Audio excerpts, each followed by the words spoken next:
নমস্কার বন্ধুরা, আজকের ভিডিওতে আমার পোর্টফোলিওর একটি হাই কোয়ালিটি মার্কেট লিডিং নিফটির কোম্পানি, যে কোম্পানিতে আপনারা সকলেই জানেন ট্রেন্ড লিমিটেডে আমার একটু হাই অ্যালোকেশনের সাথে ইনভেস্ট করা রয়েছে।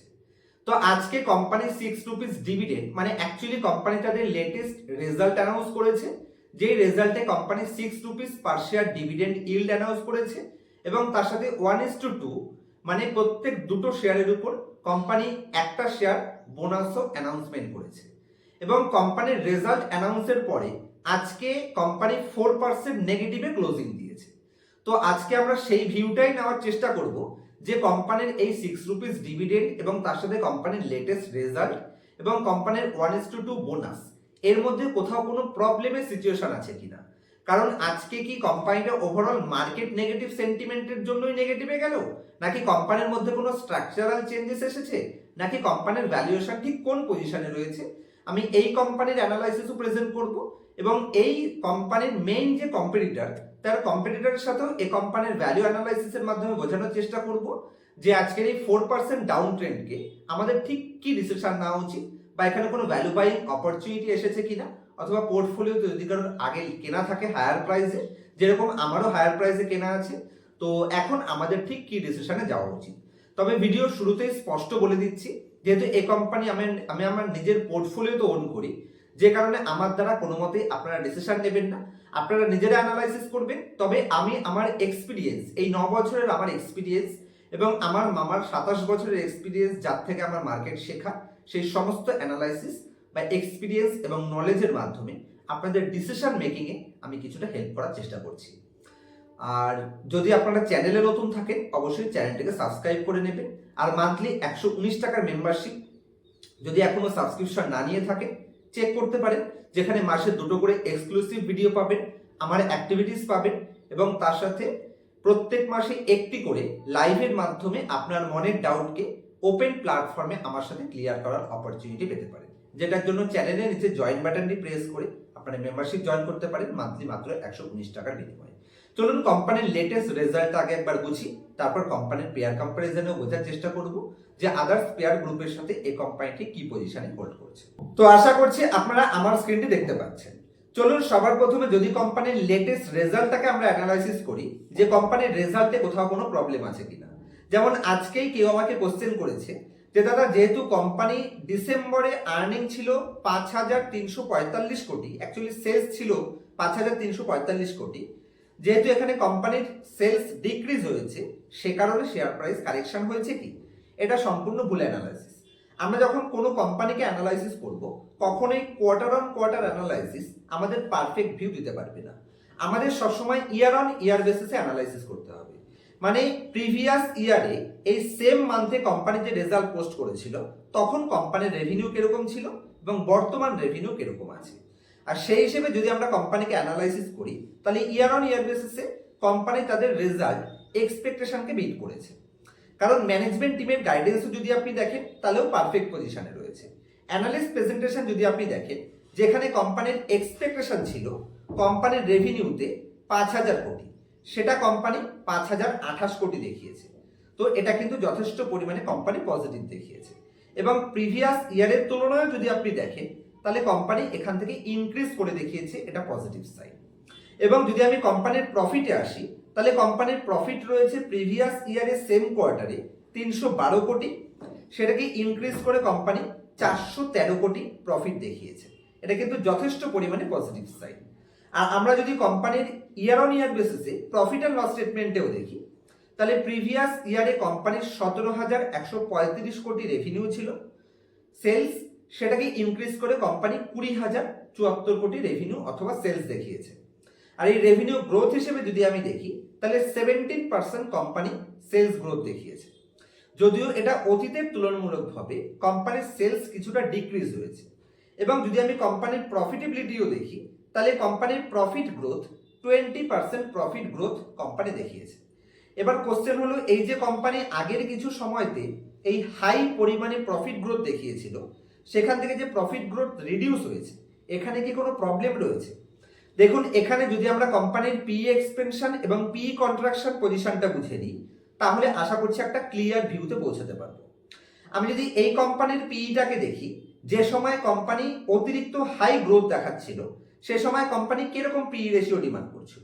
আপনারা দেখতে পাচ্ছেন 120, 140, 200, মানে 200, মানে 150 থেকে 200 পর্যন্ত কোম্পানি তার পিই দেখাচ্ছিল। আর বর্তমানে যদি আপনি কোম্পানির পিই দেখেন তাহলে কোম্পানির পিই চলে এসেছে 88। তাহলে অতীতের গ্রোথের তুলনামূলকভাবে যেহেতু কোম্পানির এখন গ্রোথ একটু স্লো হয়েছে, যে কারণে পিই কন্ট্রাকশন হয়েছে, তো এখানে কোনো প্রবলেমের কোশ্চেনই নেই। এবং যদি আমরা এই কোম্পানিটাকেই এই ইন্ডাস্ট্রির আদার্স কোম্পানির সাথে কম্পেয়ার করি তাহলেও আমরা একটা পারফেক্ট ভিউ নিতে পারবো। সেই কম্পিটিশনে যাওয়ার আগে আমরা কোম্পানির মার্জিন এক্সপেনশনে একবার দেখব। দেখুন, যদি আমরা কোম্পানির অপারেটিং প্রফিট মার্জিন দেখি তাহলে কন্টিনিউয়াসলি কোম্পানি তার অপারেটিং প্রফিট মার্জিনকে ইনক্রিজ করতে সক্ষম রয়েছে। এবং লেটেস্ট ইয়ারেও যদি আপনি দেখেন, যেটাও 2% কোম্পানি তার মার্জিনকে ইনক্রিজ করেছে, এটাও কিন্তু এক্সপেকটেশনকে মিট করেছে। যেখানে এক্সপেকটেশন ছিল 16.8%, সেটাকে মিট করে কোম্পানি 18% দেখিয়েছে। তাহলে কোম্পানি তাদের রেভিনিউকে বিট করেছে, কোম্পানি তাদের মার্জিনকে বিট করেছে, কোম্পানি তার এবিডাকেও বিট করেছে, প্রত্যেকটা লেভেলে কোম্পানি বিট করে দেখিয়েছে। এবং কোম্পানি 6 রুপিস ডিভিডেন্ডও এখানে অ্যানাউন্স করেছে। এবার দেখুন, যদিও 6 রুপিস ডিভিডেন্ড এই 4000 টাকা প্রাইসের কোম্পানির জন্য খুবই ছোট, মাথায় রাখতে হবে এগুলো ডিভিডেন্ড পেইং কোম্পানি নয়, এটা গ্রোথ ফোকাস কোম্পানি। আপনি এখানে সিম্পল একটা পয়েন্টসে দেখুন, পি এক্সপেনশন এবং পিই কন্ট্রাকশন। পিই কোম্পানি কিন্তু ডাউনে আছে। লাস্ট 10 বছরে কোম্পানি 43% সিএজিআর গ্রোথ করেছে প্রফিট, আর শেয়ার প্রাইস রিটার্ন দিয়েছে 39%, প্রফিটের তুলনায় কম রিটার্ন দিয়েছে। লাস্ট 5 বছরে কোম্পানি 69% প্রফিট গ্রোথ করেছে, 41% কোম্পানি রিটার্ন দিয়েছে, এটাও কম। এবং লাস্ট 3 বছরে কোম্পানি 71% প্রফিট গ্রোথ করেছে, 45% সিএজিআর রিটার্ন দিয়েছে। আর লেটেস্ট ট্রেলিং 12 মান্থে 20% পজিটিভ ট্রেলিং 12 মান্থ প্রফিট করেছে এবং 20% শেয়ার প্রাইস নেগেটিভে গেছে। এটার মিনিং কি? এটার সিম্পল মিনিং যে কোম্পানির যে পরিমাণে রিটার্ন দেওয়ার পোটেনশিয়াল রয়েছে সেই তুলনামূলকভাবে কোম্পানি অনেক লোয়ার পারফরমেন্স করেছে। তার মানে কোম্পানির ডাউনসাইড রিস্ক অলমোস্ট জিরো। তার মানে কোম্পানির এখনো প্রাইস অ্যাপ্রিসিয়েশনের স্কোপ রয়েছে। এটাই অন্ততপক্ষে আমাদের ভ্যালু অ্যানালাইসিস বলে। কারণ কোনো কোম্পানি যদি তার ইপিএস গ্রোথের তুলনায় অতিরিক্ত হাই রিটার্ন দিয়ে দেয় তাহলে সে কোম্পানিতে ডাউনসাইড রিস্ক থাকতে পারে। আর এই কোম্পানি অ্যানালিস্টদের সমস্ত এক্সপেকটেশনকেও কোম্পানি মিট করে দেখিয়েছে। চলুন স্ক্রিনের উপর দেখুন, যদি বর্তমানে এই কোম্পানিকেই আমরা এই ইন্ডাস্ট্রির সেম ইন্ডাস্ট্রি দেখুন, আমরা V2 রিটেল ফিটেলের সাথে দেখবো না, কারণ V2 রিটেল একেবারেই ছোট কোম্পানি, আর এই কোম্পানিটা হচ্ছে মার্কেট লিডিং কোম্পানি, নিফটির কোম্পানি। তো আমরা নিফটির কোম্পানির সাথে কম্পেয়ার করে বোঝার চেষ্টা করব, যেখানে ধরুন এভিনিউ সুপারমার্টের সাথে মানে ডিমার্টের সাথে আমরা অ্যানালাইসিস করে দেখতে পারি। বর্তমানে যদি আমরা এই কোম্পানির মার্কেট ক্যাপিটালাইজেশন দেখি তাহলে 1.5 lakh crore market cap. Avenue সুপারমার্টের মার্কেট ক্যাপ রয়েছে 2,94,000 কোটি, মানে অলমোস্ট 2 গুণের আশেপাশে। এবং যদি আমি এভিনিউ সুপারমার্টের সাথে এর ভ্যালুয়েশন দেখি তাহলে 103-এর পি রেশিও ডিমান্ড করছে এভিনিউ সুপারমার্ট, আর এই কোম্পানি 86 পি। তার মানে পি হিসেবে এভিনিউ সুপারমার্টের তুলনায় ডিমার্টের তুলনায় ট্রেড এখনো গ্রেট ভ্যালুয়েশনে রয়েছে। আর রিটার্ন রেশিও হিসেবেও যদি আমি দেখি, যেখানে ডিমার্ট 18% 13% রিটার্ন জেনারেট করে, সেখানে এই কোম্পানি 28% এবং ওই 28%-এর আশেপাশে আরওসি জেনারেট করছে।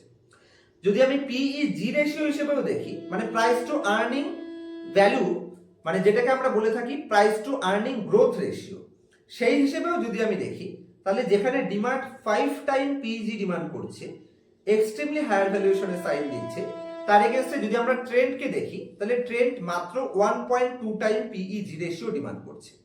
তো ক্লিয়ার সাইন যে ট্রেন্ড কোম্পানি এভিনিউ সুপারমার্টের তুলনায় গ্রেট পজিশনে রয়েছে। আর কেন আমরা ট্রেন্ডের সাথেই এটাকে অ্যানালাইসিস করলাম? কারণ দেখুন, সিম্পল পয়েন্টস, আমাকে সেম টাইপের মার্কেট লিডিং কোম্পানি হলে তাকে লিডিং কোম্পানির সাথে কম্পেয়ার করতে হবে। আর বর্তমানে আমরা যারা ওয়েস্ট বেঙ্গলে রয়েছি, আপনারা যারা ভিডিওটা দেখছেন হয়তো ওয়েস্ট বেঙ্গল থেকে দেখছেন, আপনারা হয়তো ট্রেন্ডে শুধু জুডিওটাই দেখেছেন বা ওয়েস্ট সাইডটাই দেখেছেন, কিন্তু মাথায় রাখতে হবে জুডিও স্টার বলেও এখন তাদের নতুন বিজনেস মডেল রান করছে। যেখানে জুডিও এতদিন কি করতো, ধরুন শুধু জামা কাপড়, জুতো এবং কসমেটিক আইটেম এই সমস্ত প্রোডাক্ট বিক্রি করতো, কিন্তু লেটেস্ট বিজনেস মডেলে কোম্পানি তাদের ফেভিস্টা ব্র্যান্ডের মাধ্যমে কোম্পানি চিকেন থেকে শুরু করে, মাটন থেকে শুরু করে, ভেজিটেবলস থেকে শুরু করে কোম্পানি গ্রসারি আইটেম থেকে শুরু করে সমস্ত কিছু ইন্ট্রোডিউস করিয়েছে তাদের এই স্টার বিজনেস মডেলের মাধ্যমে।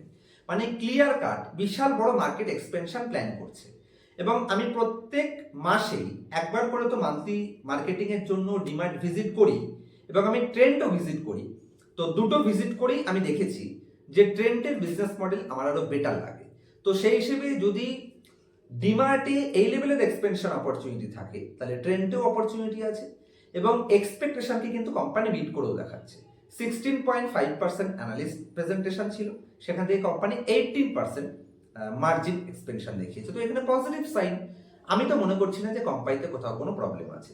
এবং 1:2 কোম্পানি যে বোনাস ইস্যু করেছে সেখানেও তো নেগেটিভও নেই বা পজিটিভও কিছু নেই, কারণ ওগুলো শেয়ার প্রাইসে আলটিমেটলি অ্যাডজাস্ট হয়ে যায়। তো আমার মত অনুযায়ী যদি আমি ভিডিওর লাস্ট পার্টে আমার পার্সোনাল ওপিনিয়ন দিই, আমি কোম্পানিতে কোথাও কোনো প্রবলেম দেখতে পারছি না। আরও একবার আমি এখানে স্ট্রং হ্যান্ডের অ্যাক্টিভিটিস দেখাবো যে সাকসেসফুল লোকেরা এফআইআই, ডিআইআই এবং প্রমোটার এই কোম্পানিতে ঠিক কি করছে। আশা করছি আপনারা আমার স্ক্রিনটি দেখতে পাচ্ছেন। যদি আমি এফআইআই, ডিআইআই এর অ্যাক্টিভিটিস দেখি এবং মানে স্ট্রং হ্যান্ডের কাছে থেকে লুজার হ্যান্ডের কাছে যাচ্ছে নাকি লুজার হ্যান্ডের কাছে থেকে স্ট্রং হ্যান্ডের কাছে যাচ্ছে। দেখুন এফআইআই তো এখান থেকে সেল করেছে, কিন্তু ডিআইআই কে যদি আপনি দেখেন তাহলে কন্টিনিউ ইনক্রিজ করে লাইফ টাইম হাইয়েস্ট পজিশনে। এমনকি লেটেস্ট কোয়ার্টারেও ডিআইআই তাদের স্টেককে এখানে অলমোস্ট 1% ইনক্রিজই করেছে। রিটেল পাবলিকের কাছ থেকে লেটেস্ট কোয়ার্টারে কমেছে। তার মানে অ্যাকচুয়ালি লুজার হ্যান্ডের কাছে থেকে স্ট্রং হ্যান্ডের কাছে শেয়ার হোল্ডিং কনভার্ট হচ্ছে। মানে আপনি এবং আমি লুজার হ্যান্ড বিক্রি করছি এবং স্ট্রং হ্যান্ড কিনছি, এবং কোম্পানি যে হিসেবে তার ইপিএস গ্রোথ করতে সক্ষম, কোম্পানি তার থেকেও কম রিটার্ন দিয়েছে। তো এটা ক্লিয়ার সাইন যে কোম্পানিতে রিস্ক আমি কোথাও দেখতে পাচ্ছি না। এটা আমার পার্সোনাল ওপিনিয়ন। আশা করছি আমি কি বোঝাতে চাইছি আপনারা বুঝতে পারছেন যে এই কোম্পানি আমাদের এক্সিট করে দেওয়া উচিত, এই কোম্পানি আমাদের ধরে রাখা উচিত, নাকি এই কোম্পানি আমাদের অ্যাভারেজ করা উচিত। আপনারা নিজেরাই পারফেক্ট ডিসিশনে পৌঁছাতে পারবেন। যদি কোনো কোশ্চেন থাকে আপনারা কমেন্ট সেকশনে জানাতে পারেন। আর অবশ্যই চ্যানেলে নতুন হলে চ্যানেলটি সাবস্ক্রাইব করবেন চ্যানেলটি গ্রোথে ফোকাস করার জন্য।